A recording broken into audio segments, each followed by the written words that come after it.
2012 is an important year in the history of the juvenile justice system because it marks the 40th anniversary of the closing of the Massachusetts training schools.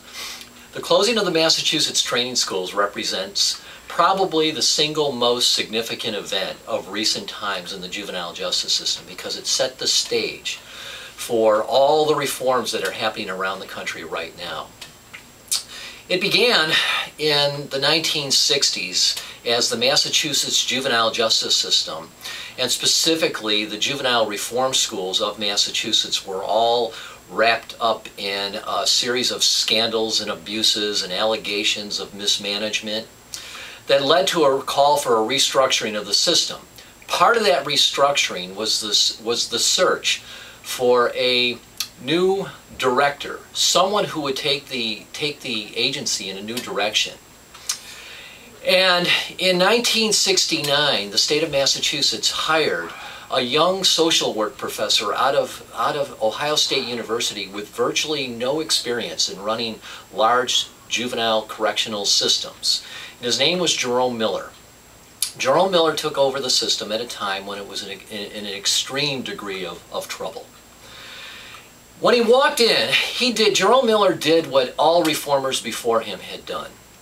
He looked at the 5 institutions known as reform schools, relics of the 19th century, and came in with the idea that he was going to reform them. He was going to finally make them work in a way that no one else before him had been able to make them work.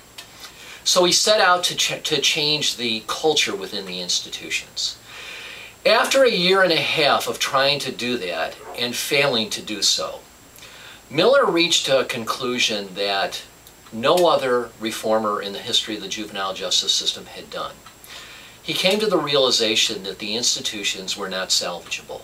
They could never be made into places of rehabilitation, and they essentially represented a relic of the past that needed to pass into history.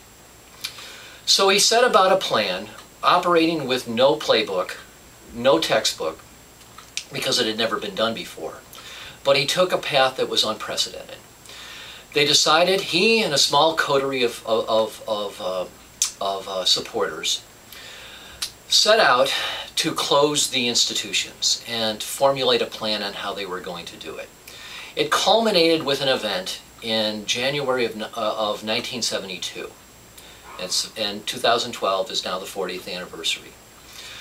What happened is, on that day, a caravan of 100 cars drove onto the grounds of the Lyman School at Westboro, Massachusetts. The Lyman School was significant in juvenile justice history because it was the first reform school opened in 1847. And it was still operating in 1971 and embroiled in scandal and allegations of abuse, as I mentioned earlier. Jerome Miller was in the lead car. He got out of the car, walked into the superintendent's office and said that we are taking the kids, you can have the buildings. They loaded the kids up in the cars, drove them down to the University of Massachusetts, where the kids were housed for the next 30 days until he and his staff, Miller and his staff, were able to find alternative placements located back in the communities where the kids came from. Now, for the next year, the Lyman School remained fully opened, fully staffed, but no kids. By the end of that year, the Massachusetts legislature reluctantly recognized that there was no point and no justification for keeping an institution opened that was fully staffed and no kids. And that began what became the final closure of the other institutions. I should say it set the precedent and set in motion the closure of the other 4 institutions that comprised the Massachusetts youth correction system at the time. By the end of 1972, the day of the reform school in Massachusetts, a 19th century system, passed into history.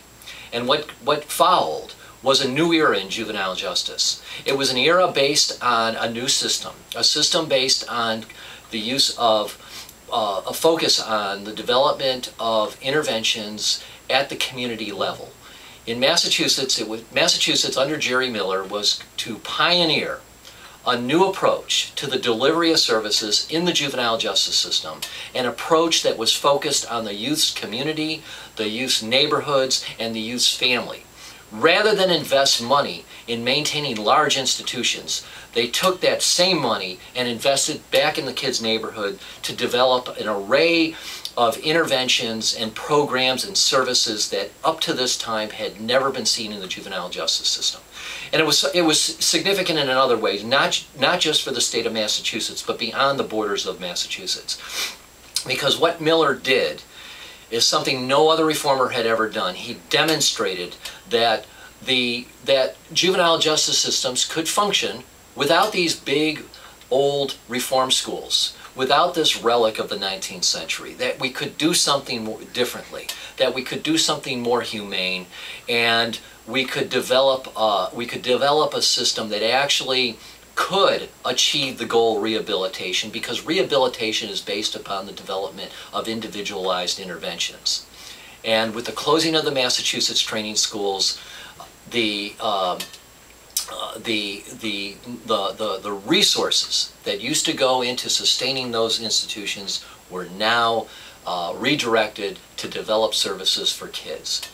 The closing of the training schools in Massachusetts was the most significant event of the 20th century in juvenile justice, and it is now the model that we all use here in California and around the country when we now talk about reforming juvenile justice systems and reducing institutionalization.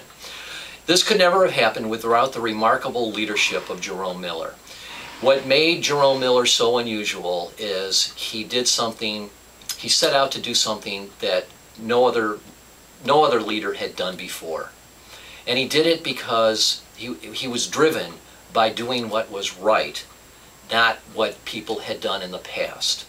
And that's what makes a real leader. And I am proud that the Center on Juvenile and Criminal Justice, an organization founded by Jerome Miller, after he left the state of Massachusetts, continues that legacy and pursues its mission in the same way that Jerry Miller pursued his vision of reforming the Massachusetts juvenile justice system.